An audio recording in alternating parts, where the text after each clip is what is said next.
It can't only be me who uses the Prologic quick release Bankstick adapters and has done for many years, who gets frustrated that Prologic have over the years gone from a Mark 1 design, which is similar to this, to the Mark 2 design, and then back to a very similar design with the Mark 3, which this actually is. And when you look at the male parts of the adapter, they're completely different shape.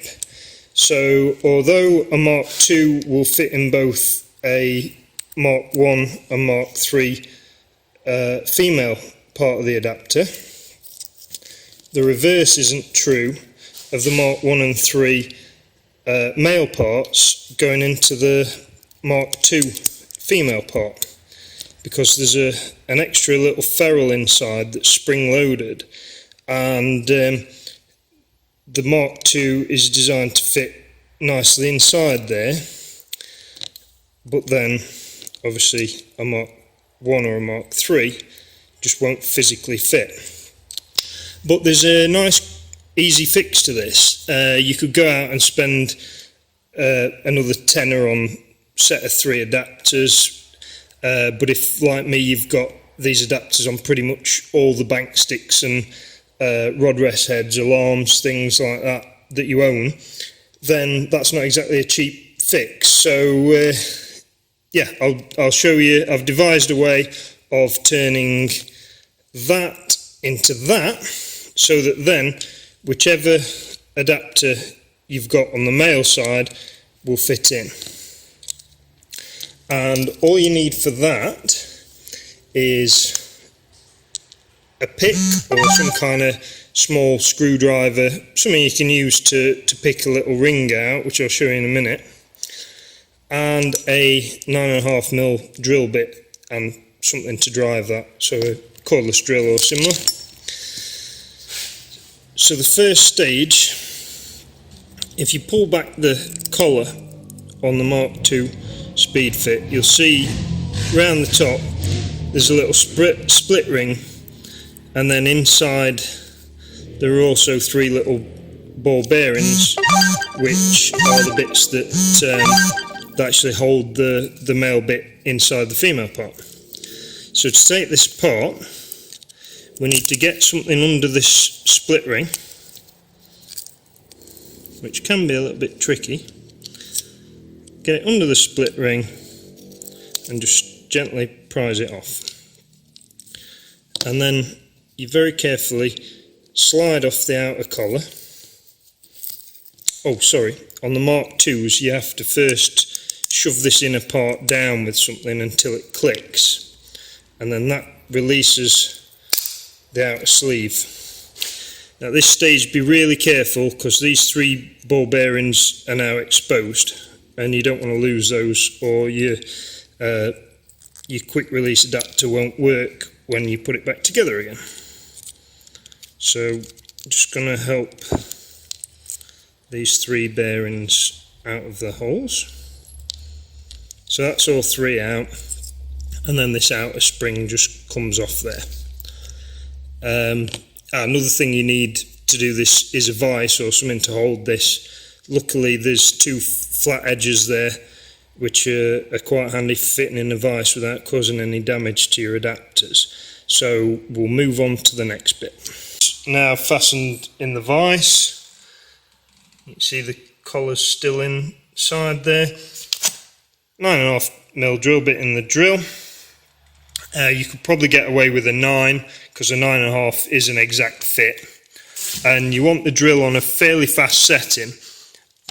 The collar inside there is spring loaded, so you need to shove it down as far as it will go and then start driving your drill. And after a few seconds you'll feel the drill bit hit a bit of a bump, and that means you've got to the bottom of the collar and you can stop drilling. I'm not there yet, but I'll keep going.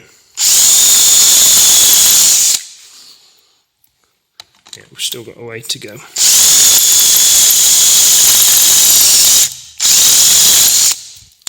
Sounds a bit more promising. Still got a little way to go.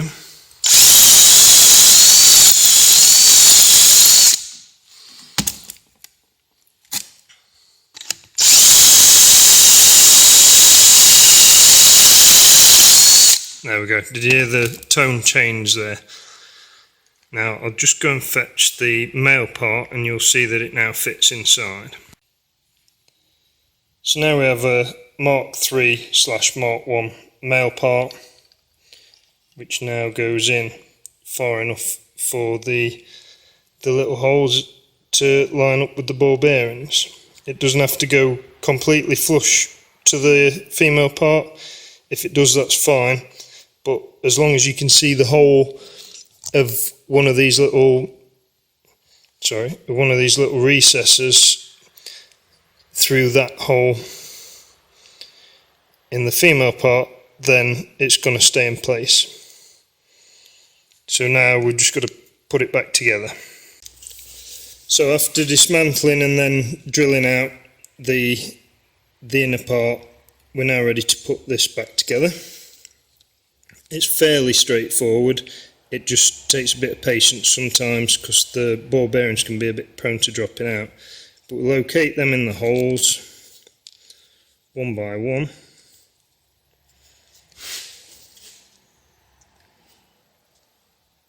So all three of those are in. Slide over the spring.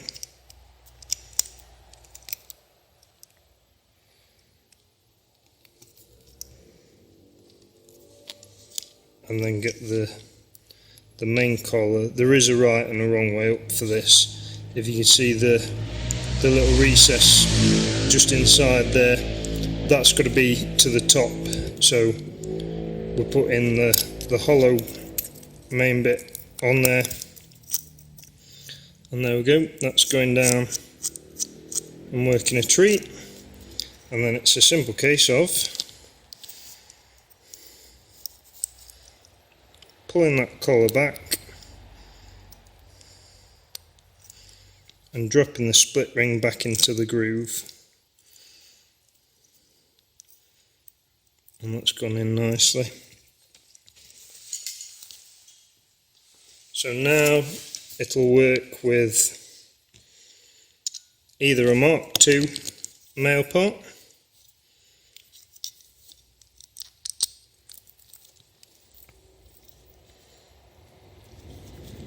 or a Mark I or Mark III male part.